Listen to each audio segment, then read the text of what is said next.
Hey everyone, and welcome back to the Firefighters podcast, where we seek to develop, inspire, and motivate the world of the emergency services operator through a series of wide-ranging conversations. Now, before we go any further, just hit that rate, follow, or subscribe button on whatever platform you're listening to. It's a key performance indicator for us and helps us reach even more people. Now, here's what we've got for you today.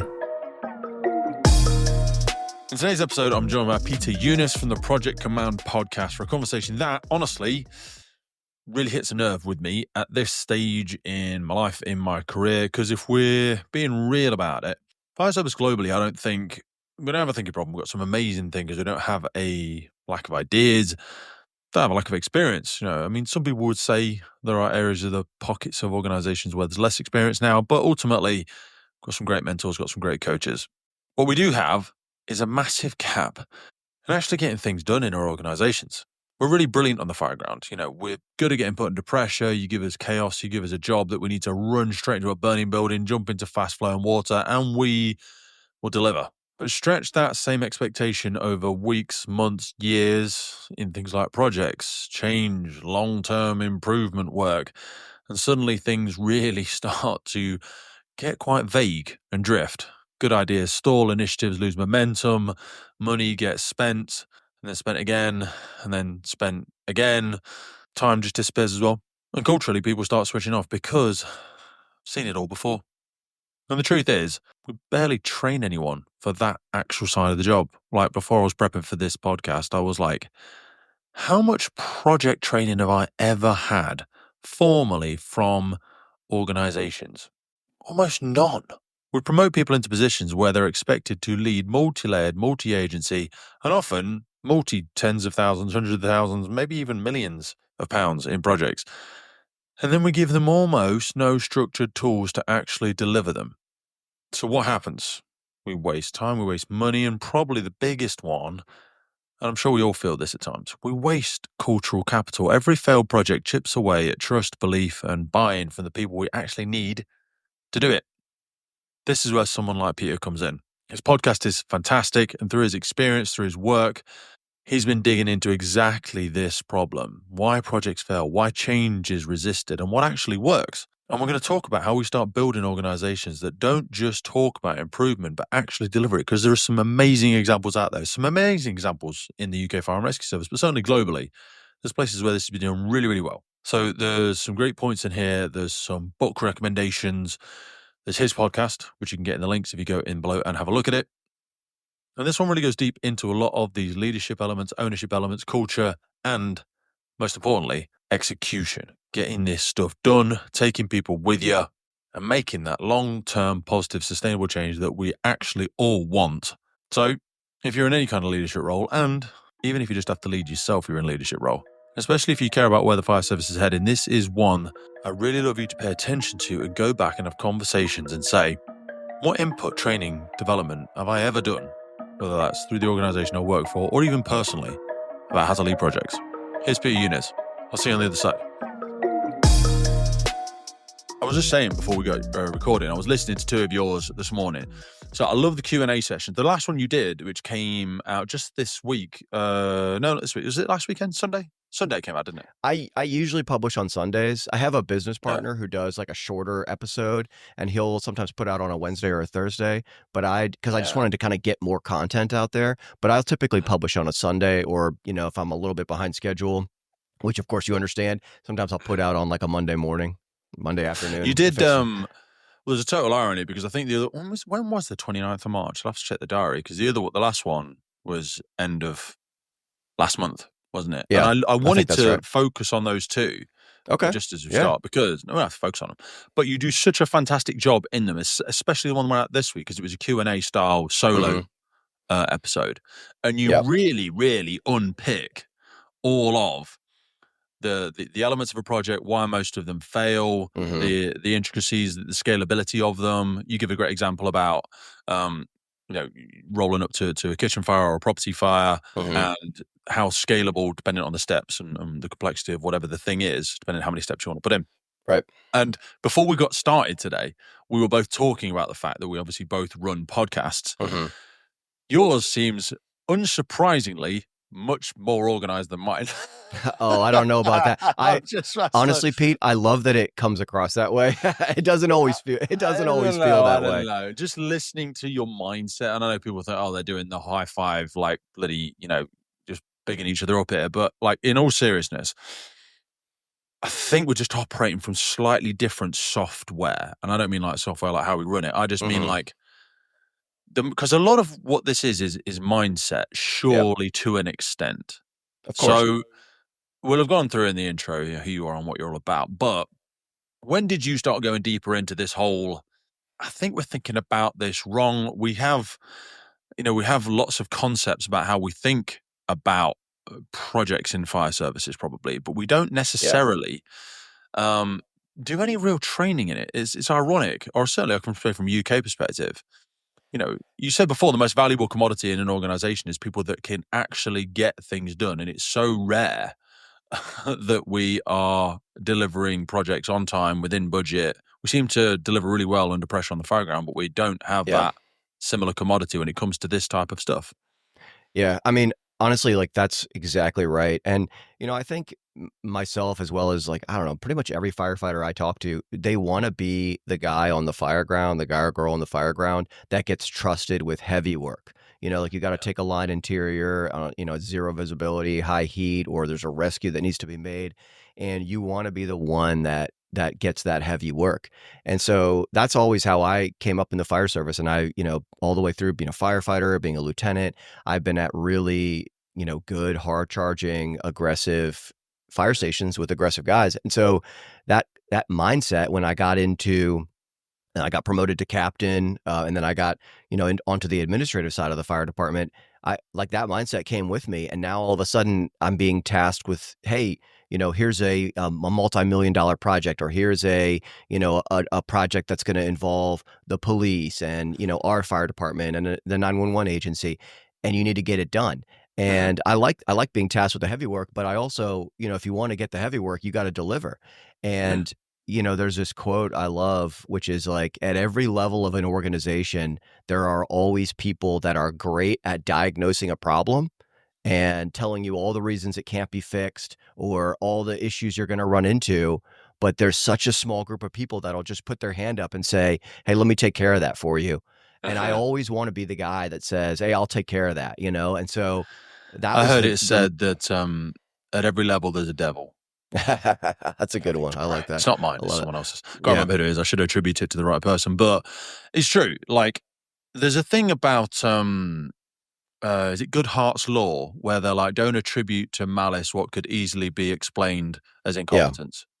Totally right. Because you assume like, oh, so-and-so's got to this level. Oh my God, they must be like Eisenhower matrixing the hell out of life, and they are just Gantt charting this and time management that, and you're like, no, just kind of winging it. Some people are winging it, because also the skills that sometimes got you there, and I'm not saying that about all senior leaders, but like the skills that got you there aren't the skills that you need when you get there at times. Because like, I'm a knuckle dragger. I'm 6 stone less than I used to be, but I'm still, 18 stone, 6'5", whatever. I'm a biggish guy. Love dragging line, love doing the firefighter thing, love any kind of forcible entry drill, anything like that. But now I've got 2 bulging discs in my back. I've torn my pec off. I've had surgery on both my legs. I love breathing apparatus. But as was the creation of the podcast for me, like I realized I didn't just want to be identified as, oh, Pete's the guy that, he's the big strong dude that does this, does that, and that's just massage my ego, because that's all going to leave me one day. And I realized a lot of it was just a mask for my intellectual inabilities, my inability to articulate myself, to actually embody or imbue other people with a sense of purpose, which is leadership to an extent. Because if you are a fantastic individual contributor, it's like when people go, Younes, he's a great firefighter. Yeah, I mean, Jesus, that boy is just such a machine on the incident ground. But if you're an absolutely incredible firefighter, you know what you should be? A firefighter. But sometimes you have someone that's great at a thing, and then we promote them into something different that isn't actually the same skill sets that they need to do that. Because some people will make a better captain than they would make a lieutenant. Some people will make a better captain than they would a firefighter. So you know what I mean? Some people would make a Totally. better chief than they would a firefighter. Because it's a different skill set. Like you said, you're at that level, you're doing multi-million-pound projects. That Yeah, that's exactly we right. trained you to, identify flow paths and enter, search, isolate, all that sort of stuff. We didn't give you the same tools to get there. Yeah, honestly, Pete, I don't think I could have put it any better. I mean, honestly, that is exactly correct. And actually, there's the name for that principle, which I don't love the name because it's called the Peter principle, but it's that people get promoted to their level of incompetence. So you're great at this, you get moved up to this. You're great at this, you get moved up to this, and eventually, you're going to get moved up into something that you don't know how to do. Oh, I'm out of my depth. I'll stay here now. Exactly. Because that whole losing face of stepping back down. No one. It happens sometimes, but it's very rare. Yeah. It's rare. And it's I mean, you don't want to be in that position where you have to say, "Hey, look." I mean, obviously, it takes a lot of courage to do it, but nobody wants to be in that position. And I think that I almost reject that principle at some level because I think it comes from a place that like our capacity is fixed. So you'll promote to your level of incompetence, but that assumes that your level of incompetence, or I guess the other way to put it would be your level of competence, can't change. And I don't know that I necessarily agree with that because I think, if you were 5 years ago to give me some of the tasks I was doing now, there's no way I could have done it. That doesn't mean I was at a level of my incompetence. It just means I hadn't grown and developed and learned the skills or been mentored the right way or whatever. And so I like the principle because I think it's a really good way of understanding, hey, listen, just because you were good at being a firefighter doesn't mean you're good at running a company. And just because you're good at running an engine company doesn't mean you can run this. But I also think there should be room for us to say, hey, listen, I might not be able to do it yet, but with some training, with some mentorship, maybe I can. I agree, but I'm not sure we make time for that bit either.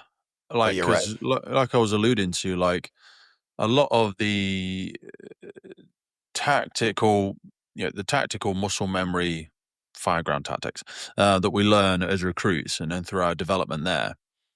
Once you get past, we'd say watch commander here in the UK, which is your captains. Right. Once you get past that, rarely will you be the first one to lay a line. Do you know what I mean? You might not even pick up a hose at all, to be honest with you.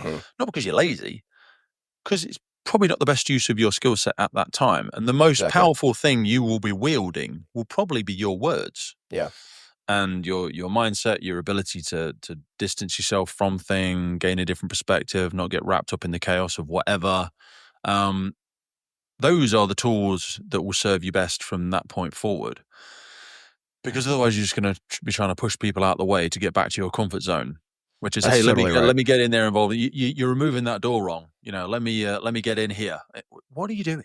What are you doing? You're in the wrong place. Talk to me about what you observe from leadership development from the state side of stuff. People will have heard sort of where you're from, where you sort of serve over there, but how formal and or intentional is leadership development, both in terms of specificity, scale, and also tailoring to individuals' needs, perhaps? We're working in collaboration with the Blue Light Show, a national conference and exhibition built around one thing: blue light services do better together than apart. I'm going to be there 1st and 2nd of July 2026 at the event, getting involved with those conversations and connecting with people who really care about doing the job better across the blue light sector. I'll see you there. Well, I mean, Pete, that's a really good question because I think, and let me just kind of take it one piece at a time. So leadership development in the American fire service it's really great in some areas, and it's really, I don't want to say deficient, but it's really like maybe lacking in others. And so things like tactical operations, things like sort of foundational leadership principles, like, leaders eat last, or you got to look out for your guys, or whatever. Those are concepts that get taught very well. And tactics are something that I think we do a really good job with. Hey, if you pull up to an apartment fire, this is, what you should consider, or, hey, for a commercial job, think about this. But I think the thing that I've observed is, and probably you've seen this too, Pete, is that the fire service it's changing really fast. It's changing really, really fast. I mean, it was because of the retirement profile. I mean, there's so many things to break into why that change is. The biggest one for us is probably a generational one. We're going through a big 35-year changeover at the minute. I think it's something like 60-70% of the UK fire and rescue service in an 8-year period, or maybe 5-year period, will like change. But then you've obviously got the societal, technological. There's so many columns of our world that are undulating and moving so quickly, Yeah. aren't they? I mean, honestly, it's like it's a little bit of everything, right? I mean, Mm. so you've got massive, and I'm talking about massive technology changes Mm. from just like think about the early 2000s, think about the technology that we were using, basic computers, email, and then think about where we're at now. I mean, artificial intelligence, which, hopefully we can talk about at some point, but quantum computing, all these different things that are, really, really foundational changes, not just in the technology, but how we do business, how we telehealth, how we communicate with our employees, how we provide training, whether that's like online learning or whatever. So that stuff is changing. The generational gap, like you talked about, is I think it's a really big factor because, and I'm not even one of those guys that's like down on the next generation. Actually, the opposite. I've been so impressed with this next generation, but, Mhm. um, When were you born? but there's, pardon me? When were you born? Oh, I was 1988, so I'm 37. Yeah, I'm Yep. 89, so same age. Oh, nice. Yeah, I there you just go. look older. I had a rough childhood. Carry on. Me too. You can see the thinning hair up here. But yeah, there's huge, the next generation it's they're different, and I think they prioritize their free time more. They don't want to pick up overtime shifts the way that maybe our generation did. But there's so many different changes. And so anyways, to get back to the question, we do a good job of training leaders to deal with the fire department of 2010. And I'm not sure that we're doing a great job with training our people for the fire department that we are in right now. And that's project management is a big part of that. I think it used to be the case that projects were a lot less complicated, frankly. And I mean, and even if they weren't more complicated, the scale was different, and so many other things. And then just all these different tactics, all these different pieces of technology we expect our chiefs and captains and officers to use. And we're still, basically, and I'm not saying that this is wrong, but we're still evaluating, hey, how good are you on the fireground? Okay, now let's put you in charge of a multi-million-dollar project or organization. And those skills, I mean, it's not even apples and oranges. It's like apples and motorcycles. It's like totally different skills. So anyways, that's kind of a long rambling answer, but I think that it's a perfect answer. I think we do a good job with some parts of leadership training. And I think that there are other parts of the leadership development process that have, changed or evolved over time. And maybe we haven't caught up with that. And I think the last thing I'd say on that, and Pete, I'm sure you'll relate to this. The fire department is almost definitionally reactive. The bells go off, the tones go off, we respond to the call. And we take that mentality with us all through our career. Like we like to deal with challenges when we walk into them and they hit us in the forehead. That's when we like to deal with stuff, at least on this side of the Atlantic. So I think that we have to be a little bit more proactive with some of the leadership development stuff that we're teaching our people. Maybe we have to be a little bit more forward looking and say like, okay, what are the technologies? What are the concepts? What are the philosophies or whatever that we need to be training our people on to deal with the fire service that is here right now and the one that's coming?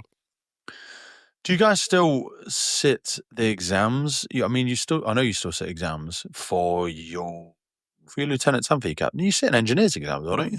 Oh yeah. I mean, there's exams throughout, so you go to be a driver pump If I asked you for the broad brush strokes of what is encompassed within those exams, what would I need to study?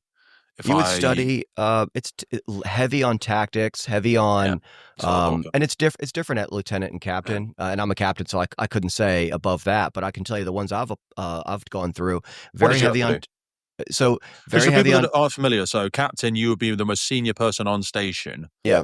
Before it goes out to district. That's and all right. That jazz. That's right. Yeah. So it'd be a lot of tactics, hazardous materials, stuff like that. Like, hey, if you have a fire in this building, what's the implications for this exposure, stuff like that. And then you'll have, maybe 20% leadership stuff, leadership philosophy. And then of course you'll do an interview panel and they'll ask you questions about all kinds of different things. But the focus is on maybe to the degree that it is sort of management focused, it would be program management. But yeah, it's very heavy on tactics. Excuse I me, is thought the it would short be. answer. Most of them tend to be, unfortunately. I mean, when you talk about the leadership philosophy, would it be a case of you reading Extreme Ownership, or you I like David wish. Marquette stuff, or I, is w- it I John wish it was Adair? that. Is it really old stuff? Is it Simon Sinek, or is it Watch a TED Talk? Yeah.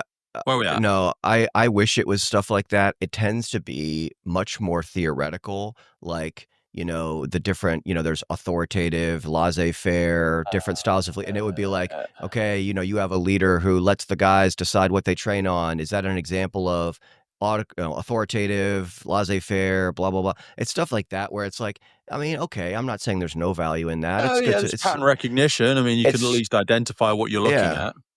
But it's not. I mean, things like extreme ownership. That to me, that's core reading for leaders. I mean, that's we've all been around someone that had no ability to accept their ownership or their role in things when they go poorly, and nobody wants to work for that guy or girl. And so things like that should be foundational leadership. And I think that maybe those questions and those concepts get tested a little bit more in the interview setting, because for us the promotional process it's multi-layered. So you go and you take an exam, or for captain you do a project, like they give you a project and you put it together and you present it, and then you do what we call an assessment center, where you go in and they have a big screen and it shows different scenarios, and you have to kind of walk through the tactics of it. And then there'll be some interpersonal stuff. There'll be like a role play where somebody will Okay, come good. in, and they'll be like a disgruntled citizen, or a disengaged firefighter, and you have to kind of walk through that and show that you can handle difficult conversations. And then there's another phase, which is the interview, where you'll go before a panel and they'll ask you questions like, hey, what have you done to prepare for this position? Or what was your biggest challenge as a leader? Things like that. So, it's not that it's all tactics. It is a multi-layer process.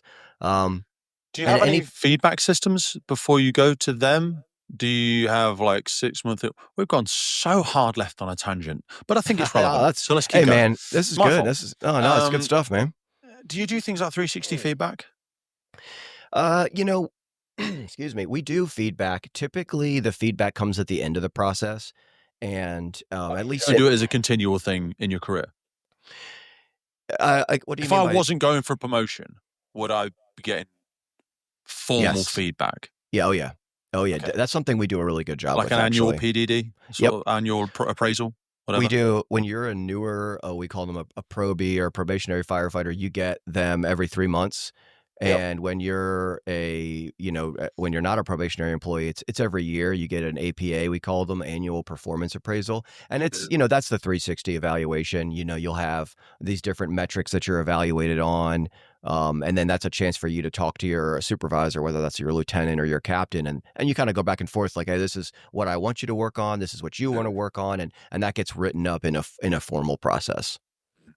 So then, because I'm not sure, we might be reaching at different definitions of 360. So if I then am going for my captain's exams, is there any scoring metric that's weighted towards feedback I've received in the past? And when I say 360 feedback, what I mean is, so I'm going for my captains. They might send, and actually we don't do this, so this is just an aspirational goal for me. Because only because I have done it in other organizations I worked for before the fire service. They would get, as an example in the fire service language, we get firefighters that I work with would fill out a form. My lieutenant I work with might fill out a form. Lieutenant on the other station that works nearby might fill out a form about me, all anonymous.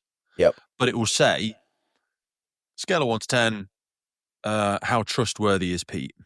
Scale of 1 to 10, how competent do I think he is? Scale of 1 to 10, how much do I think he embodies the values? Blah, blah, blah, blah, blah. Do you know what I mean? And then that you get 6 people would do them. And that should count for like 60% of my scoring. Because I agree. if you're like, because you go, okay, Pete, tell me an example of when you've had to overcome a setback in your management thing. And you give me some bull and cock story about, your friend's daughter broke their leg and you had to carry them here and carry them there, and then you donated half your salary for a year, and we just steal someone else's story. You know what I mean? I had cancer. Did you really? Jesus, brother! Like, I didn't even know that, and I feel like I know you quite well. And you're like, yeah, I had cancer. Yeah. Oh, my mum died. Did she really? You know, someone on shift put an agreement, and you're like, I know this story is a lie. Yeah. But I can't say it's a lie. I've just got to score him with my tick box. You know, Do you know what I mean? Yeah, we actually have a really cool thing. That's kind of like what you're talking about. It's a little different. It's called the lightning round. And so basically what that consists of is once you've gone through the process and they have the short list and the chief is, so you go all the way through the process, you get scored. Okay. Peter scored this on the written exam, this in the assessment center, this in the interviews. And then they have a short list and it's like, okay, I got 3 spots open and I've got 7 people on the short list. So then they'll call random officers that, maybe you've worked with, maybe you haven't. And they'll say, and they call it the lightning round because it's very fast. They'll say, hey, 1 to 5, how likely or how much do you think Peter should get promoted? 5 is like, promote this guy right now. 0 is like, under no circumstances. And you can say, hey, I've never. Great, but wasn't it an accusation of nepotism there? Well, so that's why you call a lot of people. So you do the lightning round and you'll call and it's at random and you can say, and there's an honor system. If you've never worked with the guy and you don't know and you just don't like, the way his face looks or whatever, there's an expectation. And these are officers are calling. Funny looking face. These are, yeah, me too. These are captains. These are chiefs. So they'll say, hey, maybe I don't know this guy, so I can't say for sure. But most of the time people will say, I think he's a pretty good guy. He's got good tactics. Should stand for something as well, I think. Definitely. It does stand for something. I think it should. 1,000%. Yeah, because back to your dragging us back to the project command. You could be an effective project leader. Effective. Define effective. I could get a lot of stuff done by just screaming at my team, threatening them, putting them on performance and capability, whatever. The data, the Excel sheet will show numbers went up, tasks got done within deadline, but everyone hates me. Right. Everybody hates me. No one enjoys working with me or whatever. Do you know what I mean? So that lightning round analogy, you would be like, somebody would be like, hey, Scott scored really strong on his test. And you go, who is it? Scott, man, guy's a dick. Yeah. I mean, I'm sorry. Like, I know this isn't anonymous sort of confidential phone call, but I'm just saying to you, like, it's not a good team there, brother. I've been to Station 12. He's it's not going well there. People don't like to work with him. I hear they actively are, booking shifts not to be with him, to be honest. I mean, that's just my opinion. I've met him once, twice on an incident. He was quite abrupt, didn't seem very receptive of other people's ideas. I mean, the incident, was ultimately successful, or, it got dealt with, but wasn't a good feel on the instant ground or whatever. Do you know what I mean? Pete, that's a really good, I think that's really wise. And then there's something else, and this kind of relates to project management, but it's also really important for what we're talking about, which is that I have been wearing Gore-Tex for nearly 2 decades on the front line, working in hostile environments, tackling challenging incidents from firefighting to water incidents and in urban search and rescue environments. Gore-Tex have a well-earned reputation for protecting professionals in the fire and emergency services through their family of highly innovative, waterproof, breathable moisture barriers that exceeds global performance standards and are trusted worldwide. Gore-Tex, going further together. One of the challenges when you manage projects in the fire service or public safety is that, we measure success very differently. If you and I worked at a widget factory and we were just producing widgets, I could say, all right, Pete shows up on time and he's supposed to produce 10 widgets a day and he produces 11. He's a great employee.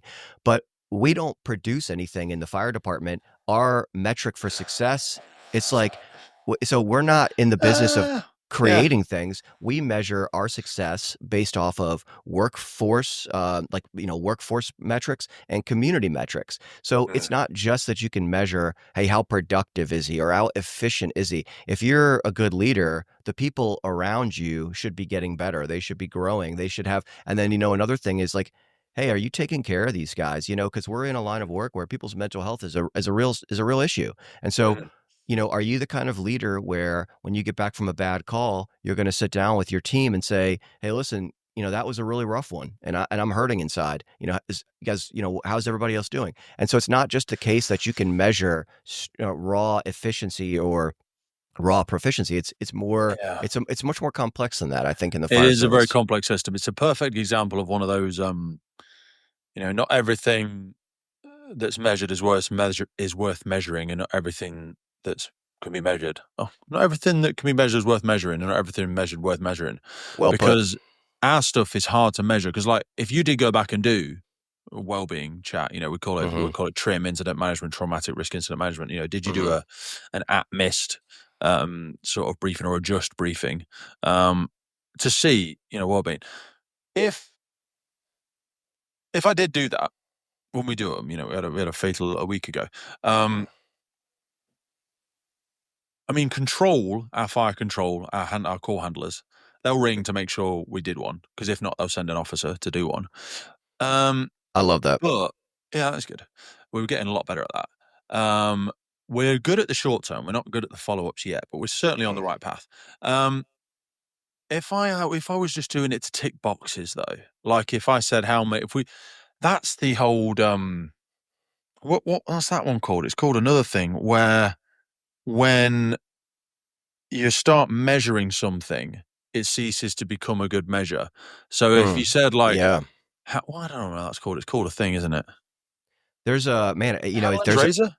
There's something. I think you might be right. There is something to be said for that, though. Like once you measure something, it changes. Once you because if we said if the outcome, if the symptom I was trying to measure was how looked after in large mo are Pete's team, Pete's the captain there, how well supported in their psychological well-being do they feel? And we could do a cultural survey or whatever on your station. But if we then went, Pete's got a good culture on his station, and then they went to station wherever too and said, hey guys, Pete, and they said, well, how's Pete doing this? Like, is he just a wizard? Is he a psychic? Is he hypnotizing everybody? And they go, well, he's recorded here that he's done 7 well-being conversations in the last month. And people go, gotcha. You watch me smash these. I'm going to do 6 a day. Yeah. And then you start to gamify it, don't you? Yeah. Where I bring you in, I'm like, hey, Susan, just wanted a quick chat, have a quick well-being chat. How you doing today? Workload feeling okay? I've got sorry, Jason's in 10 minutes. Is there anything urgent that you need to discuss? Not a problem. Great stuff. Can you get those checks done on the rig, and we'll be heading out in about 20 minutes. Can you get Jason done for? Bang, tick box. Jason, how you doing? You know what I mean? Tick box. And then we go, well, I've done loads of well-being conversations. Why is morale not improving? Do you know what I mean? Because it is, as you say, it's much more complex. Yeah, it's much more complex. Yeah, it's almost one of those things where you just kind of know it when you see it, and culture is one of those things. You show up to a station, and I don't know. I'm kind of thinking this through as I'm saying it. No, I'm laughing because it's very. There was something in politics in the UK recently. They were speaking to a member of parliament, and they said, well, what do you define as pornography? And he went, oh yeah, you know it when you see it. I know it. I couldn't tell you, but I know it when I see that's it. That's right. Yeah. It just reminded me when you said that. I think that quote is true for culture. It's hard to define good culture, but when you go into a fire station, it too much, then we make it inaccessible. We go, you know what, John, you're just not a good leader. And he goes, yeah, but how do I develop into a good leader? You've either got it or you haven't. Yeah. That's not fair. You know what I mean? Like, come on, John might not be the most emotionally intelligent guy, but surely he's got things he can work on. You know what I mean? It's totally true. I think that, I think one of the biggest things to kind of come full circle to, what we should be training on is, and there's a really great book actually from a friend of mine. I had him on my podcast, some time ago, Jared Vermeulen, and he wrote a book called The Modern Fire Officer, and it really focuses heavy on soft skills. And that's just, that's such an important part of culture. And, it's things like, how approachable are you as an officer? How humble are you? Are you able to, when things don't go poorly or things don't go well, you can say, hey, look, guys, that's on me. And then that creates a culture where people feel like, hey, if you make a mistake, and you admit it, you're not going to get crucified for it. We have a culture here where we say, hey, look, I made a mistake and I'm going to do better. And the next time we go on this call, this won't happen again. And that's, those are all soft skills, and those are things you absolutely can develop. And that's why I thought his book was so powerful. It's like, some people are just inherently very good at, sort of navigating that kind of stuff. And if you're not, those are skills that you can and should learn how to have a hard conversation without stumbling and stepping on yourself, and say how to have a hard conversation, how to accept ownership, how to, talk to somebody when they're not performing in a way that is supportive, but also like, hey, listen, like, I support you and we're going to get through this together. But there's also, these are metrics you got to hit. You got to be able to throw a ladder. You got to be able to pull a line in under 45 seconds or whatever it is. So those are all soft skills that are absolutely critical. And he's right, for the modern fire officer, really just for leaders, leaders in any. My wife is an ER doctor, and, those are skills that, she's had to develop in her career because, they're just as relevant there, and they're probably just as relevant. Parents. Oh, that's right. Yeah, of You're course. A parent, you're a leader, that's the ultimate battleground for these kinds of things, isn't it? Battleground's probably not the right word, but that's the ultimate testing ground for those things. You got to having a child is one of the best personal development tools you could ever have, but you couldn't put it on an appraisal. I think you should have a kid in the next 12 months, because I think that'd help you get a bit of self-awareness. Because the stakes are so high, you really care. This is like, if you're a good parent, it's like, I really need this to go well, and it's a test every day. There's something new every day. And it's a pressure cooker. You can't just go, let's end the scenario. Yeah. It's at least an 18-year scenario. It's the least an 18-year scenario, isn't it? Yeah. So I'm going to make. I'm always making notes, but I want to circle back to some of the leadership principles. But I feel like they're going to fold in to some of these other elements that we're discussing as well. So again, going back to the most recent Q&A session that you did, I thought, we'll put a link to that underneath here so people can go and find it anyway. But talk to us a little bit about some of what you started to recognize as the gaps, if you will, things that we weren't set up for, that were all of a sudden now an expectation, whether that be around time management, planning, structure, ownership, follow through, prioritization. How many of these did you start stumbling into, and you thought, well, this moves from oblivious to obvious as to why some of these projects are overdue, underperforming, wasting money, whatever it might be? Yeah. I really love that question, Pete. There's a bunch of stuff, and I'll just kind of pick a few of the ones that come to mind first. The first thing, when we talk about, or when we look at like, where are the gaps, the first thing that comes to mind, and, I'm not even sure I'd say it's the most important or anything like this, but I do think that it is absolutely critical. And that is the concept of change management. And so what I mean by that is, I don't know if you guys have this saying over there. We say the two things firefighters hate are change and the way things are. Probably you've heard that. Yeah. And I think if you just heard that, you would think, okay, firefighters are stuck in their ways and they just don't want to change anything. And I don't think that's true. I think there's this concept that I have, I came up with some time ago, and I call it the proficiency tax. And so, think about it like this. If I was to say to you, Pete, on a scale of 0 to 100, and you don't have to answer this, how good of a firefighter are you? 0 to 100. And maybe you would say, 80. That's what I would say. I'd say, hey, look, I'm probably an 80. I think I'm good. I think I'm an 80. Okay, now how about this? What if I put you at a fire station where all the guys, all the crew members there, in a district that all the turns, all the hydrants, the layout, the hazards, and then all the equipment that you're using, you're very familiar with, and you've been trained on, and you know it well. Now you go from an 80 to a 90.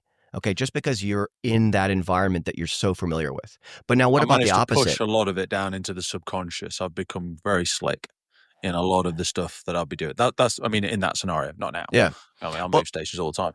But how about this? What if I put you at a station where you don't know anybody, you're not familiar with the equipment, and you don't know the district at all? I would suggest that could bump you from an 80 to a 70. Now, not forever, because you're going to learn the district, you're going to learn the equipment, and you're going to learn the crew.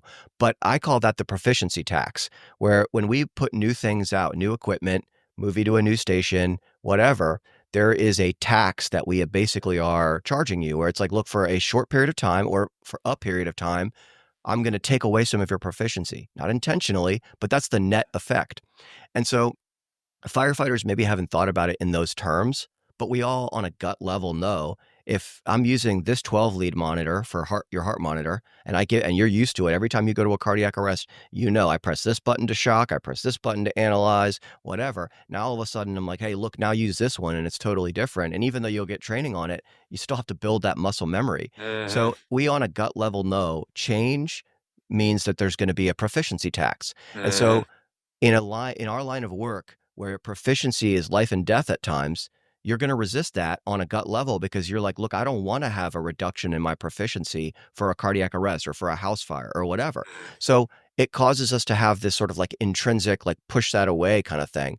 And then also, we have to remember that our business is different than the private sector, because, if you work in an office, every day you're going to go to the same office, you're going to work the same kinds of projects, and it's going to be the same every single day. There's a lot of consistency. That's not the case with us. Every day you go into work, could be the worst day of your life. It could be, or the worst call of your life, rather, maybe the worst day of your life. And you have no idea what you're going to go to. And so there's not nearly the same amount of consistency. So we really cling on to the things where there is consistency. And so anyways, I say all that to say that when we are doing projects, one of the easiest things to miss is the concept of change management. How do I convince the workforce? How do I prepare the workforce? How do I communicate to the workforce that, hey, this change is coming and here's why it's necessary? And so when we fail to address the change management, it's kind of like, when you give blood, they check your blood type because you don't want to put the wrong blood type in somebody. And when we don't do the change management, it's almost like a blood transfusion of the wrong blood type. The body will reject it, they'll reject it, and you'll get, I don't know, I'm not a doctor, but like a fever or whatever happens. I know it's not good. And so the body rejects it. And that's what happens. The fire department body rejects change when we fail to address change management. And so even if you have a very well designed project with, good metrics and a good scope and all these other things, if you don't address that, it's going to be rejected. And I've seen so many projects crash into the rocks of poor change management. So, that's just the first thing that comes to mind. But, and then, sorry, I think behavioral. No. You think for a second, because I hear the proficiency, and maybe an appropriate point to layer in the kind of behavioral friction side of things as well. So, how easy are you making it for them to do the right thing? Does that make sense? It's like, I remember, I think I read a book that was around it, and it said, for an example, if you wanted to watch less TV and learn to play the guitar, then you would need to, so you sit down at the end of the day, the easiest thing to do is to switch TV on because the remote's right there, batteries are in it, TV's there, off you go. So to increase behavioral friction in watching the TV, you would put the remote in the drawer, or you put the remote in the drawer, take the batteries out of the remote, put the batteries in a different drawer in the kitchen, unplug the TV, whatever. So now watching TV has become 7 steps, when before it was just 1. And playing the guitar, or learning the guitar, before it was I had to go upstairs because it's in the closet, in the box, and it's not tuned. So I have to go upstairs, get it out of the box, tune it just to do 15 minutes of practice, versus taking it out the box, bring it downstairs, putting it on its stand, cleaning it, tuning it, and then it's right next to me at the sofa. So when I'm sat there at the sofa and I go, what should I do with these 15 minutes before I go to bed? I go, I'll tell you what, guitar's there. And I play the guitar. There's a great example has come to me in the UK where, so we have entry control officers, people that stand there and watch other people wear BA is a horrible way of saying it, but like they take notes, they record people's air pressures, they do a lot of stuff, but it's debatable whether it's the best use of that person's job at that scale. Anyway, and we had some issues around incorrect briefings, and it was a learning from a few accidents and or fatal reports that the briefing that was given to the BA team, breathing apparatus team, perhaps wasn't as good. So in the UK, just not to make any assumptions of any international listeners, so we'll go to commercial fire, we'll go to property fire. I'll look at it. I'll have a look around, I'll do my size up, do my 360, and then I'll come back and I'll have 2 firefighters ready in breathing apparatus, and I'll go, right, guys, this is what I want you to do. And I'll use a briefing model, maybe a SHMIAC or whatever, situation hazards, here's your mission, execution, any questions, off you go. My briefing should be thereabouts what they carry out unless they get more information there. They recognized that, or they said these briefings were inconsistent or they weren't very good, so they wanted to start capturing them.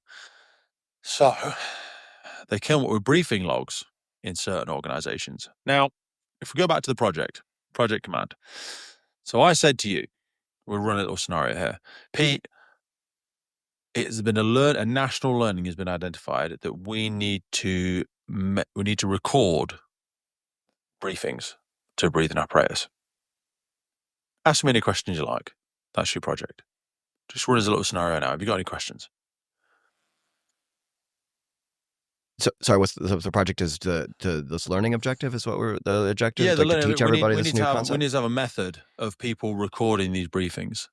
How are you going to go about it? Yeah, I mean, so the first thing I start all my projects the same way, which is the first thing you got to do is collect requirements, which is basically like, what are the requirements for successful completion of the project? Like if we were to fast forward to the very end. 100% recordings of every brief that's given at an operational incident where firefighters are committed into a structure wearing breathing apparatus. I want a formal recording of what the commander has briefed them with. I want a method for doing that. So I'll not be any crawler than I need to be there. Basically, different people came up with different things, and some were more successful than others.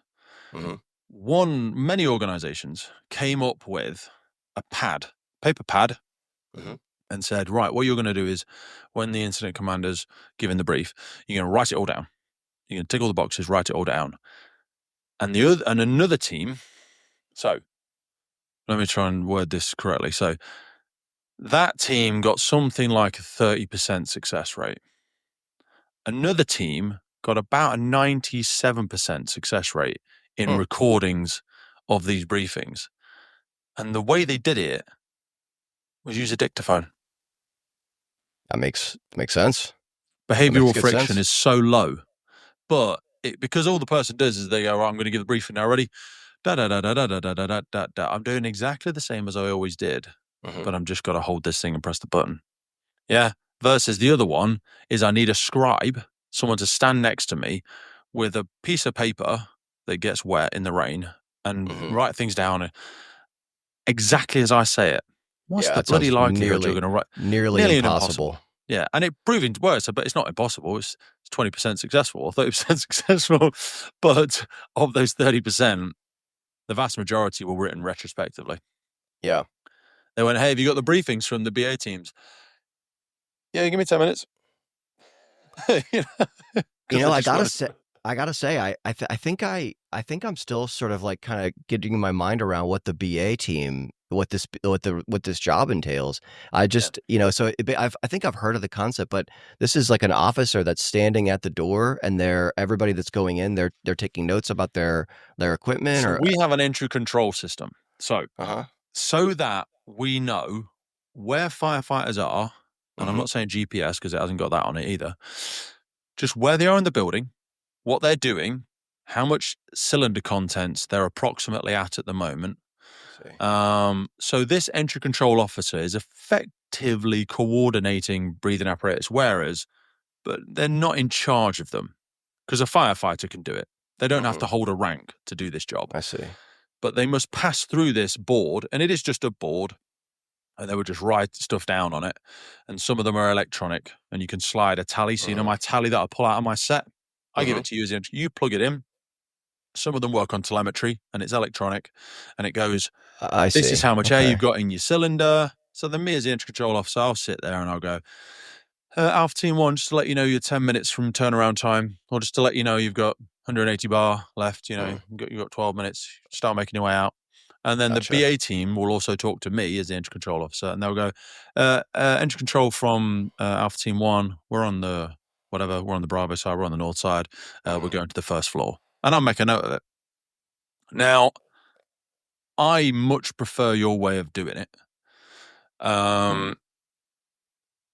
our arguments, I say UK's arguments about this is it reduces radio traffic. So the incident, we're on a separate radio channel as well, by the way. So the incident commander is not listening to all the BA teams. They can do if they want to. They could put another radio on and listen, which I often do because I want to know what they're doing. Sure. But they'll go, no, I'm going to delegate that because we talk about spans of control, a maximum of 5 spans of control. And if I've got 2 or 3 teams in there, and then there's me, there's a firefighter on the incident ground, there's my command support operator in the truck, there's another commander, sector commander around the other side of the building. Hang on a minute, I've got 7 or 8 spans of control here. So we'll go, right, take away all the BA communications, and the BA teams either only speak to each other or they speak to the entry control officer. And that entry control officer will write all the stuff down that's happening with regard to BA operations. It's the direction that we decided to take. It happened after an incident in Smithfield Market in London Fire Brigade, and they came up with these breathing apparatus entry control boards because there was some stuff that went wrong with the incident. So they went, we need a way to record how many people are in there and what they're doing. You guys don't have that at all. It is beyond a privilege to be able to bring the Firefighters podcast to you, and we are so grateful for every single person that supports, listens, shares, and follows our journey. And to help us keep doing it, create more, reach more guests internationally, and make the podcast sustainable, we're asking for you to help. And to do this, we've set up a Patreon page. By joining our Patreon community, you will get access to every single full episode archive we have ever made. Now, hundreds and hundreds of key documents that we've got in there on fire behavior, firefighter health, cancer risks, incident debriefs, and so much more. So if you feel like you want to join the Patreon crew and help us make this possible, head to patreon.com/TFFPC or check the link in any episode podcast notes. We don't have anything like what you're describing. It's the job of the incident commander. Yeah, it's as I'm thinking it through. I mean, it makes some sense. It's very different from what we do, so it's kind of hard for me to kind of picture it. But the idea of what you're talking about, like tracking how much air you have and all that kind of stuff, these are concepts that we definitely employ on the fireground. I mean, but you just expect the wearer themselves to manage that. Yeah. And so we have. Yeah, so like you're a firefighter. Why would I be watching your cylinder as well? You should be watching it. Well, and also when I'm in a fire, when I was a lieutenant or a captain or whatever, when you give a radio, when you give like a radio transmission, it's pretty standard to just say how much air you have left. Like, hey, Division 2 fire attack. We're making good progress. We got a good knock on the fire. My lowest air is 75%. And I would speak for whoever on my team has the lowest air. So maybe it's me and another guy. And I would say, before I key up the radio, I'd say, hey, how much air do you have? And they'd look at their ICM, the integrated control module, and they'd say, I'm at 3,400 PSI or whatever. Then when I get on the radio, I'd say, here's what we're doing. Here's how it's going. And I'm, grabbing my radio here. I don't know. It's a habit. And I would say, hey, my lowest air is 3,400. And that way the incident commander at the command post thinks, okay, Peter and his team are on fire attack. He's making good progress, and his lowest air is at 3,400 or whatever, and he might take a little note of that. And then he might say, hey, I know you guys are probably getting close. Why don't you guys come out? So that's kind of how we manage it. I think our argument to that, and it's not my argument, but if I speak on behalf of whoever, is that you as the commander don't have the cognitive capacity. You haven't got enough mental free space, cognitive capability to know, to remember that. You know what I mean? You're thinking about everything else. You're thinking about what resources are on the route, what's the weather conditions like, what's my next route of attack, where is the casualty, all the information I'm getting from the occupier. And now I'm going to remember that you've said that and that you've got about 18 minutes left. I'm writing it down? Am I going to just go, yeah, okay, I'll make a mental note that in 18 minutes, Peter and his team should be coming out of the front door. I'm being slightly facetious, obviously, but I would just rather trust you, but I think we're nervous about, I get we should trust Pete. He's a competent firefighter. He's just told us where his crew is. He's given us a good update. But what if he doesn't come out in 18 minutes? It's an emergency then, isn't it? Well, yeah, then it's an emergency and the team will go and get him. It makes sense. I mean, that concept makes sense. We do have, there are, and probably some listeners in the United States will be thinking, there is technology that we have that's, it's called AirTrack. And Seen it. some departments are using it. We've experimented with it a little bit. It's got some issues, if I can be completely candid, but it gives you all that information. So you'll say like, this crew is at this amount, and you can send messages through the face piece. You can send in like a little picture of a running man, so evacuate the building or whatever. So that's technology that's out there.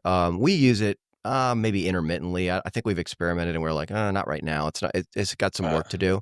But yeah, I mean, what you're saying, to go back to what you're saying, it makes sense. I mean, I can definitely understand the case for having, taking some of that, because it does require you to have a lot more situational awareness for just one more thing. Because you're already like, how is the roof? Is it going to collapse? How's the floor? Is it soft? How's the heat? How's my visibility? How's the knock on the fire? I'm listening to the people on the roof. How's the roof operations going? And How now far away is the next truck? Exactly. And now I'm all of also Yeah. interior. I'm also keeping track of, where my nozzleman, if I'm on the engine and I'm the officer, how's my nozzleman doing for his air? So, I can see the case. It's one more thing to keep track of. It's just not something, it's not something that we do. So it's kind of, it's interesting. I like it. It's just not something I'm particularly familiar with. Interesting is a very interpretive word, isn't it? Let's please crowbar us back out of this rabbit hole. Take me back to project challenges, because again, we've got dragged, both of us guiltily have been sucked back into the tactics and the cognitive in It's the easy moment. to do. It's our comfort zone. We enjoy it. But that's not where we're making most of the mistakes. I appreciate firefighters do still die, but what we are making is the long-term financial blunders of organizational, sort of horizon planning and future planning and obviously projects. So take us back into some of the biggest challenges. We spoke, a little earlier about how there's a tremendous training gap for it, and you went through the elements of change. Do you look at the have you got a specific one? I know McKinsey and Company, they've got the S's one. There is a very highly used one in the UK, which is the Cotter's 8-step model. I'm not sure about that. I think it's more of a sales technique. Have you seen the Cotter's one, where I like create urgency, build a coalition, set a vision, communicate it? I've heard about it. There's a model I really like. I'd recommend this book. It's called Switch. It's by two brothers, Chip and Dan Heath. It's a phenomenal book. Have you read it? I see you nodding. It's such a good book. The Elephant, the Rider, and the Path. I love that model. I actually think that it's a 3-part process. Basically, and I don't want to get sucked into this rabbit hole, but I'll just say very briefly for your audience, the concept is that, you have imagine there's a guy riding an elephant down a path, and the rider of the elephant represents the analytical part of change. So logically, like let's say you want to get in better shape. The rider would be me saying, okay, logically, you'll lower your blood pressure, you'll lose weight, you'll be be able to do X, Y, and Z activity. So I make the logical case. This is why you should change. The elephant is the emotional part of the change. So, you want to shrink that change and say like, well, it's so hard to get in shape. Well, we'll do one thing at a time. First, we'll, not eat cake at night. And the next thing we'll go for a run in the morning. So you shrink the change and you address that sort of the scared elephant. The elephant is big, it's hard to control. And when it gets scared, it can take off in any direction. So you want to address the emotional side of it. And then the path that the elephant is walking on represents the environment that the change is happening. So, maybe don't keep cake in the fridge if you know that's going to be a problem. Craft your environment so that it's more friendly. And you talked about this earlier. Set up your guitar so that it's ready to play. Craft that environment. So anyways, that's the model that I prefer, because I think it's very simple. If we all thought like riders, no one would ever drink alcohol ever again. Yeah, exactly. Because it is so illogical. Yeah. Do you know what I mean? It damages our bodies, damages our brain cells. There is no good argument for consuming it other than emotion. Yeah. The instinct and the environment, the social lubrication, I'm here, I'm having a good time with my friends. And I would argue also, the environment. You're out at a bar. That's an environment. It's hard to be in a bar environment and not, drink. You're there with your friends or whatever. So, anyways, I would suggest if anyone hasn't read that book, it's a great book. It's it's on my top 10. But I would say, one other thing I was going to say, another big problem with projects is the concept of what's called scope creep. And so what I mean by that, you mentioned that on the episode. This is great. Yeah. What I mean by scope creep is, we we get into a project and you really need to have a scope, which is what are we going to do and what are we not going to do? And the scope is created by collecting requirements, which I mentioned earlier, which are what are the requirements for successful completion of the project? So I'll give you an example that I've given a few times. And maybe I said it on the last podcast, I don't remember. But imagine that you hired me to build a shed for you in your backyard. And you're saying, hey, I need you to go build me a shed. Would you be happy with that project if I just went and I built any shed I want to? No, Absolutely not. because you have in your mind, I've got all a these vision. requirements. Maybe it needs to have a dog door. Maybe it needs to have electricity. Maybe we call them HOA, homeowners association. Maybe they require that it's painted the same color as your house. That's what my HOA has. So, there's all these requirements for successful completion, and not all those requirements come from you. Like we said, the HOA or maybe your local municipality has rules about how these things can be built. So those would all be considered requirements, and I would need to collect those. I would need to say, okay, Pete needs it to be 30 by 30. He needs it to have a sloped roof. His HOA needs it to be painted the same color as his house. It has to have electricity. The building code in his municipality says it needs to have this, and this feature. I would need to collect those requirements, because if I don't know the requirements for successful completion, it's very unlikely that I'm going to deliver you a product that you're happy with. And then Have you heard of paint done before? Sorry, what was it? Paint done. So when your kids do paint by numbers? Yeah. Mm-hmm. Yeah. Paint done. So when someone says like, build me a shed, or someone if I said like, have the brief ready for me on Monday, Pete. Mm-hmm. Monday comes, you've written something on the back of a fag packet and left it in my locker at station 4. It's technically ready. Because, if I said, well, paint done for me, I'd be like, I want this in an Excel spreadsheet in my inbox by 9 a.m. Monday morning. What the brief specifically needs to contain is Peter's name, a link to his podcast, several points that he regularly discusses, a brief of his time, his email address, agreed meeting place, average length, whatever. Same with the shed analogy. It's paint done. Because otherwise, like you say, we have both got two different. It's like, have you ever seen any of the Harry Potter films? Of course. Some of the readers hate them. Some of the readers love them, because when you're reading the book, you're painting your own Harry Potter world in your head. Well put. Right? And then when we both go to the cinemas and I go, they've nailed it. Yeah. And you go, I love that analogy. Like it at all. That's a great analogy. I had painted, Hagrid didn't look like that in my head. You know what I mean? When I was thinking about, Gringotts, it looked like this. You know what I mean? And someone's like, no. We just went, me and my missus, to Harry Potter Studios in London. Oh, nice. So it's fresh on the brain.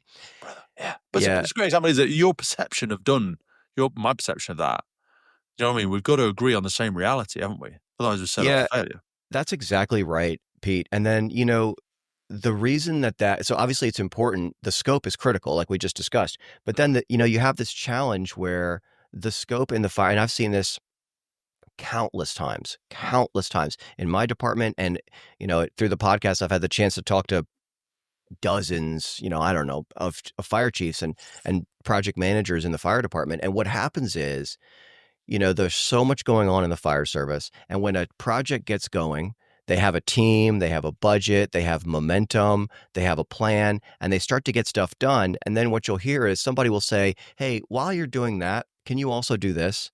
Or, hey, you're rewriting the SORC for the standards of response coverage for ladder trucks. Why don't you also do it for heavy rescues? Because they're so similar. Why don't you just do that?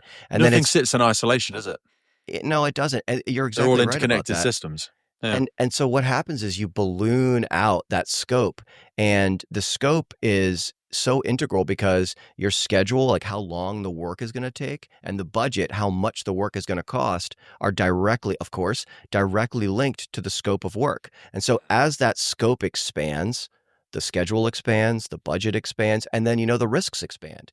The amount of risk that project work has is directly linked to how much it is and how complex it is. And so if you add more work, that is going to expand the risks of your project. So now what you've done is you've agreed upon a certain scope of work with your project sponsor. And the project sponsor is the person who authorizes the work, whether it's the chief or whomever. And so now you say to the chief, okay, I'll do this for you. I'll complete this scope of work. But now somebody comes along, hey, why don't you do this? Why don't you do this? Why don't you do this? And the schedule, the budget, and the risk expand and expand and expand. And that has led to countless projects failing. And it's really difficult because a lot of times the people that come to you and ask you, hey, can you do this? These are your coworkers, they're your friends, maybe they're your boss.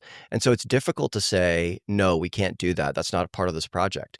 And so that's a challenge I've seen. I think it's harder for people in organizations than it is for a contractor.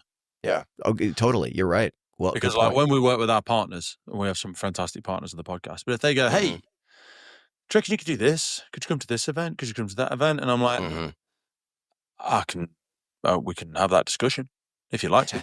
We can have that discussion, what that looks like, what travel and costs and availability looks like. But we do, but I mean, we're already in partnership, aren't we? We are. And that's what the partnership agreement's for. Remember the one we both signed? Yep. That's what it says. That this is the bit you said you're going to do, and this is the bit I said I'm going to do. And that's what we're doing, isn't it? But I'd love to do something else with you. So let's talk about that. But some people go, or some people might feel, can't say that, like a dick. Do you know what I mean? Like if your boss comes to you and goes, how you getting on with the overtime problem, Pete? And you go, I'm doing okay. Honestly, I've realized the reason there's so much overtime because we've got a recruitment issue. Yeah, I did want to talk to you about that. So what I'm considering is we're expanding your role to start working with the recruitment team because I appreciate to achieve the initial, what we spoke about with overtime, you're going to need to solve. Well, can I stop you there? Most people won't. They'll go, yeah, no, absolutely. It totally makes sense. I mean, you're just so goddamn intelligent. That's why you're the chief. I mean, you got there before me, didn't you? You're just so smart. Yeah, absolutely. I'll do that as well. And all of a sudden, you're sorting out overtime, recruitment. Well, actually, I've recognized how our stress, well-being, long-term sickness is off the goddamn scale. Like 60% of our overtime is caused by that. I know I've booked you a meeting with occupational health lead next Tuesday. You're going to nail it. And you're like, yeah, okay, I'm just going to solve this person's long-term mental health challenge. We'll just Pete, put that onto my bucket, will we? I have, that is, you said that, that's perfectly explained. I have nothing to add to that. It's absolutely perfect explanation of it. It's very hard to say no to that kind of stuff. And so anyways, like that, well, so great question. And so that is the crux of it. When you are formally the project manager, you just have to understand it is your responsibility to protect the scope of their project. You have to protect it. And I use the word protect on purpose. You have to protect it. And so what I always do, and I've run into this countless times, what you have to do is you don't just say, no, we're not doing that. You just need to explain, hey, listen, we can do what you're suggesting. So I'll give you an example. We were working on a project we called the Rescue Project. We were changing the way we utilized our heavy rescues. And one of the chiefs that was working on the project wanted us to redo the ladder truck standards of response coverage as well. And I knew, hey, listen, you're basically asking us to do 2 projects now. This is not 1 project, this is 2. And so I explained to him, hey, listen, we can do that. This is what it's going to do to the schedule. This is what I suspect it's going to do to the budget. And then these are the risks I see us taking on if we accept that work. And so this is where the soft skills come in, because one of the challenges of project management in the fire service is that you almost always are managing up. Because if you give a project to the fire chief, that's a tactics issue, and he's supposed to be thinking at a strategic level. So you need to give projects to lieutenants, captains, and battalion chiefs, in my opinion, or watch commanders or whomever. And so definitionally now, you're going to be leading up almost always. And so when you lead up, you don't have, it's not the same as when you're telling, hey guys, go force that door, stretch a line. You got to really rely heavily on soft skills. Authority on you. Yeah. Exactly. Yeah. Station, wherever. I'm going to totally. And a lot of times, well, and the other thing, Pete, is that a lot of times you're working with people that aren't even in your agency. You might be working with somebody in the police department. So I can't go to a police officer and say, hey, you're going to do this, you're going to do that. So you have to lean very, very heavily on your soft skills, which is like, when you give, and this is something we all know as leaders too, we don't bark orders at people. We're not, storming the beaches at D-Day. I don't think we all know that. Oh, well, you're right. You're exactly right. Viscerally, we might know that, but we were trained in command and control. And I think that's a Under control. That's our bread and butter. that's a great point, Pete. And I guess for the people that don't know, I'll just kind of clarify. When you bark orders at people, you will get short-term compliance. But when you're working in an environment with highly trained adults, and I want to be very clear, on the fireground, you might need to bark orders, and that's acceptable. Like, that's a high stress environment. There's not time to explain things. There's not time to have, decision by committee. But on a project, when you do have that discretionary time, firefighters like to understand the work they're doing. They want to understand the why. And so, soft skills are so critical for projects because very often we're working with people that outrank us or that are in a different agency that we don't even have any authority over. And so it's or our non-operational staff. Yeah, exactly. They were never a put. firefighter. So don't stand there and point at your rank and and expect me to do something. Give me a bit of respect as a human being to start with. Yeah, I've just come from working at a law firm. I've just moved into the fire service, and that's where people start going, "What's this toxicity? Who's this guy walked into the room with his shiny white shirt on?" Start barking at people. That's exactly right. I mean, that's exactly right. And so, anyways, I guess the answer to your question is how do you do it? The answer is soft skills. Use those soft skills like, explaining the why, taking the time to understand, like, hey, what is the reason that you're trying to add this work? Is it because, and the likely answer is that it's on their plate and they don't know how to do it, which is the number one reason, not the number one, I don't want to say that. That's one of the big reasons I see a scope expand. People see that your team has momentum and resources and a budget, and they say, well, they're going to get a lot of work done. Maybe I can get them to do this. And it's not in a nefarious or secretive or sneaky way.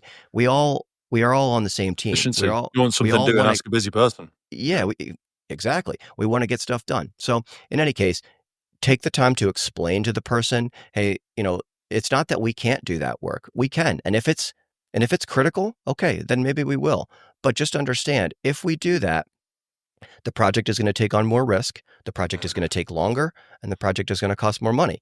And so that's how I typically handle it. I like to, explain it. I like to bring them on board for the decision.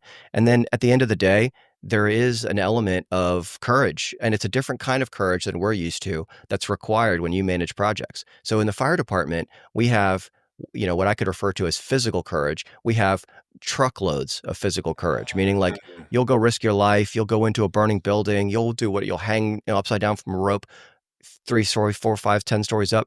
That's physical courage. There's a totally different kind of courage that, maybe we could just call social courage. And that's standing up to your friends or your peers when they're doing something that is not right, or having the courage to speak up to a supervisor and say, cultural courage, probably. Cultural courage, we could call it, yeah. Hey, if we do this, I think the project is going to fail. And I've had to say that before. Like, hey, boss, like, I think if we try to do all those things, I don't think this project is going to be successful. I had to say that just the other day. So that's kind of what I would say is, those two things. Downhill habits. You know what I mean? We're gonna fix the whole thing. And you're just like, how much time do you think we've got? Mm-hmm. What is the... Because then I see that in the... McKinsey's one, McKinsey and Company's their 7S one, where it's like, strategy and structure we're usually quite good at because the structure's already there. Mm-hmm. And the strategy, the project will be a, dilution or similar to the strategy of the organizations. Skills, the whole skill versus will, it's like, do you really want to do it? I can be so goddamn optimistic about the brain surgery that I'm doing this afternoon, but I'm not a doctor. So I don't have the proficiency to be able to do it. And then, like, you were getting into the style and the shared values. How do we like to work? If I'm saying, Pete with a family, the way the team's going to get it done is, we're all going to nail it for 3 hours a day, always in the morning, because we're all best in the morning, aren't we? We're going to crush it, and then we're going to debrief 12 o'clock, go away and work on your own stuff in the afternoon. And you go... well, I'm more of an afternoon worker. I've got the kids to drop and stuff in the morning. You've got to almost be unwavering on the direction, but extraordinarily flexible on sort of the application and maybe the methods of achievement locally in terms of how people... And that's a micromanagement element as well. Shared values is a good one, I think, to discuss in the fire department, because some people will go... We do it because it's the right thing to do, Pete. we're a public service, clues in the name. We're doing this to save Mrs. Goggins' house and all the little boys and girls. They do it with teaching as well. Do it for the kids, not my kids. Yeah, I've got my kids. My kids are at home, and this is somebody else's kids. They're not my kids. And some people will do it because they want notoriety. Some people do it for promotion. Some people do it for financial reasons. Some people do it because it's the right thing to do. Some people do it because they like to be on a team that's winning. And you really have to think about how each independent person in your team receives value, receives acknowledgement. Do they want public acknowledgement? Do they want it private? Do they want a name on it? Do they want an award? Do they just want, do they need touch base every week, touch base every day? You know what I mean? Yep. And it's learning the application of those on a very individual basis, isn't it? And like you said about the direction, you've got to, if you're not bored of talking about it, everyone's not got it yet, because you've just said it once inside the team. But you need to create champions, don't you? Especially in our organizations, because you're not going to do it all yourself. And if you are doing it all yourself, A, you're not a good leader, and B, when you go off sick, it's just going to die. Yeah. You need to have champions. Honestly, like yours is called Project Command. It's not called the Peter Younes podcast. Yeah. Because it's not about you.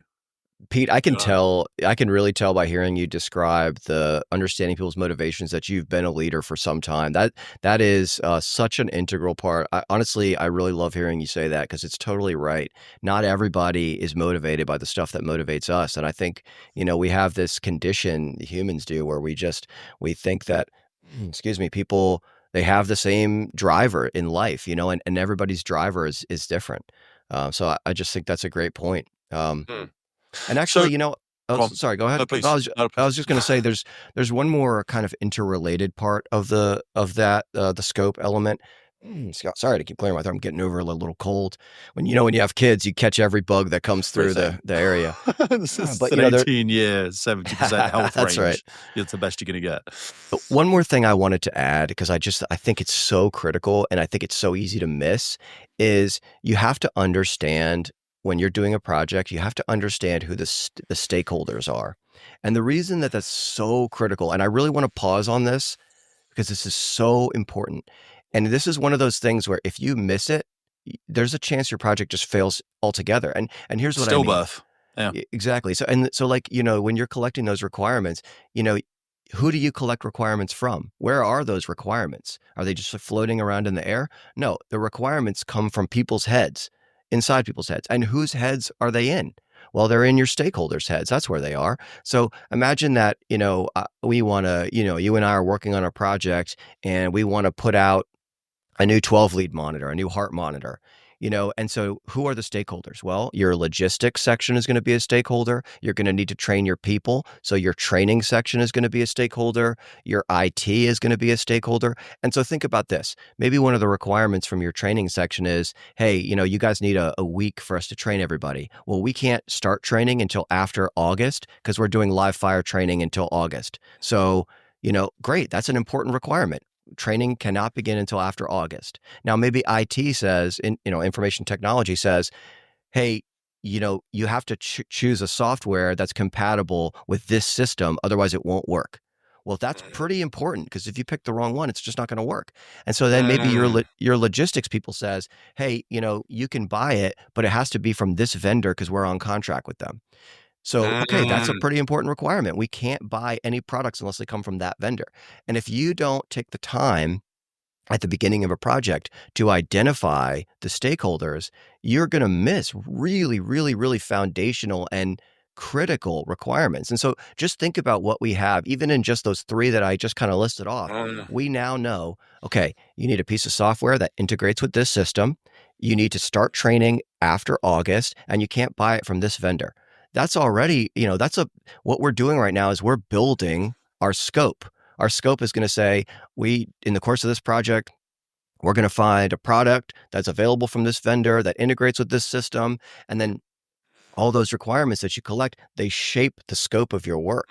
And so it's so, so, so important. This is where I think we have conflicting desires, because a high-performing organization, sales, Okay, this is sales. If you want to be the best fire department in America, maybe you need to learn a little bit from Nike or somebody like that. I've said this example before, like the All Blacks, New Zealand rugby team. I think they're the most successful rugby team. They're in a book called Winners by Alistair Campbell's good book. Their motto is no dickheads. Yeah. We can't put that on the wall at headquarters, but that's what it takes to be the best in the world in their specific thing. And they will have a different value set. We want to, I think we talk about wanting to be high performing organizations. We're going to execute. We're going to be great. And that sometimes stops at the fireground. Sometimes it ain't even on the fireground, but sometimes that stops at the fireground, because to get back to, getting influencers, getting champions, getting stakeholders, getting feedback, and what does good look like? Am I designing something for myself or for the end user? That's sales. So you should learn from a fantastic sales company. I always say, like, our instructors, my sister and my missus, my sister and my missus are teachers. My missus is a secondary school teacher. My sister is a primary school teacher. Anything that I do well in instructing / teaching / adult education as an instructor, I've learned from them. I didn't get it from the fire service. I learned the tactical bits and what the thing was called and how we move it. That was the skill. The communication of that skill, which is what a great teacher would be. And at times, if I am, it's not for me to say, but anytime I look remotely like a good teacher or instructor, it's because of them, not because of the teaching.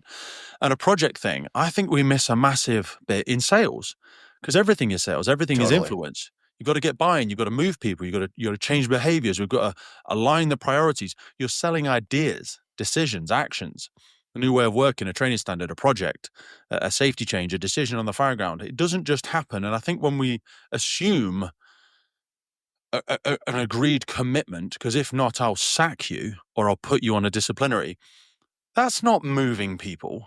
That's, and I don't think we do enough of that. We make decisions at times in isolation. We don't spend the time getting bored of going to all of the stations and going, oh, well, I'm sure they're all going to say the same because they're all firefighters. Yeah, but it's not about do they agree with what you're saying. It's about making them feel like they're part of this movement. It's not being done to them. They are doing it with you. They have been consulted on it. So when they go away and they go, B shift comes on and they go, hey, Jason, you had the briefing of the thing. Did Peter come and speak to you about the new project that they're doing? He will go, or hopefully he'll go, yeah, Pete spoke to me and I gave him some good ideas. That's what you want him to say. 100%. I want him to think it's his idea. And when someone asks me, I'll go, yeah, you're damn right. I got some great ideas from A shift at station wherever. Do you know what I mean? And it doesn't matter. It's amazing what you can achieve if you don't care who gets the credit. I was just, man, you took the words right out of my mouth. That is truer words were never spoken. That's such an important part. And it's buy-in. And I think there's also, to kind of go back to the change management part, people want to feel like they want to feel like they're a part of stuff, especially when it deeply impacts the work they're going to be doing. And then, firefighters, we're high agency people. Firefighters are not people that want things to be done to them. They want to be a part of it. They want to do it. And, I think we have to recognize that the kind of people that get into this line of work, they are high agency people.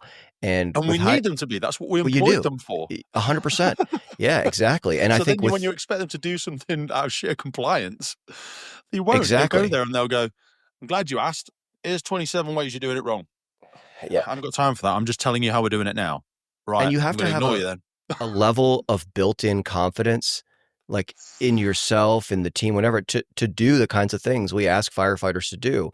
And these are people that they want to buy into something. They want to, they want to be a part of the team. They want to be a part of the decision. And I think that, just like you're saying, it's not a box that you check off to go to the stations and talk to the guys. It's part of the process, especially like anything that changes the way firefighters do business is going to have an element of cultural change involved with it. And we ignore that at our own peril.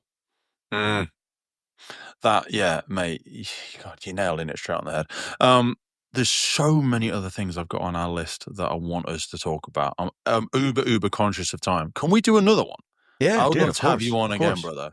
Yeah, because the people that listen to this regularly will be annoyed that I've done the thing that I always do, which is I get too excited and I constantly interrupt, and I'm just, my goddamn ADHD opens up 24 tabs, and you're like, you asked him 10 questions and then gave him 2 minutes to respond. You know what I mean? I'm terrible at that. I know my excitement. I'm the same way, man. I'm the exact same way, so I totally understand it. But you're yeah, so I'm gonna pull us to a close because I know we've both got other things in our diaries. I want to do this again. We've got loads more stuff around defining ownership, measuring the outcomes, investing in the right skills. Go and find Project Command, everybody. So go on Spotify, Apple Podcasts, anything like that. And I always say to people, rising tide raises all the ships. So like some people have asked me before, you didn't ask it, but other people have. And it's great that you didn't, because some people are like, oh, is that okay to promote my own podcast? Yeah, of course it is, you moron. Rising tide raises all the ships. There should be 50. There's loads of fire department podcasts in the US. There's like one in the UK. I think there's a fire protection podcast, and a few magazines are trying to do one, but there's not many over here. So go and have a look. Project Command. Start with the trailer episode. It's only about 3 minutes long. That's just you talking about it. But if you go to the one that was just released this Sunday, just gone. So for context, because I don't know when this will go out, start on Sunday, the 12th of April. It's Project Command Q&A.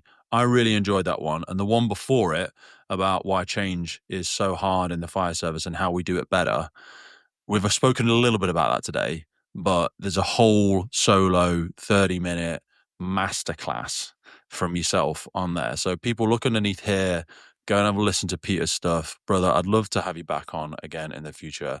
Thank you so much for pacifying and like facilitating my stupid questions and my excitable Labrador energy today.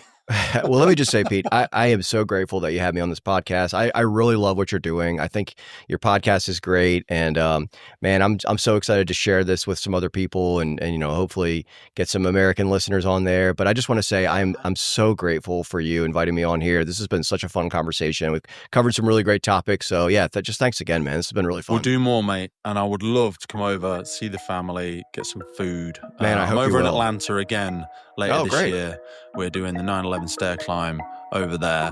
But right on, man. I love you, brother. I appreciate you, and I'll catch you soon. Take care, my friend. Well, that's it for today, folks. Hope you took a lot away from that episode. We started the Firefighters podcast to develop, inspire, connect, motivate, represent, and most importantly, celebrate the world of incredible emergency services operators and the wider sector through this series of wide-ranging conversations. We really love creating this podcast and bringing it to so many people. Did you know you can also find these on YouTube? We do a lot of video podcasts now. You can head over to our YouTube page and follow, subscribe there. And as a final ask from us, whatever platform you're on, please rate the podcast. It really helps us as a key performance indicator to reach more and more people. I've been your host, Pete Wakefield. This has been the Firefighters podcast. And wherever you are in the world, please stay safe, be happy, and where possible, please remember and support your firefighters and first responders. I'll see you next time.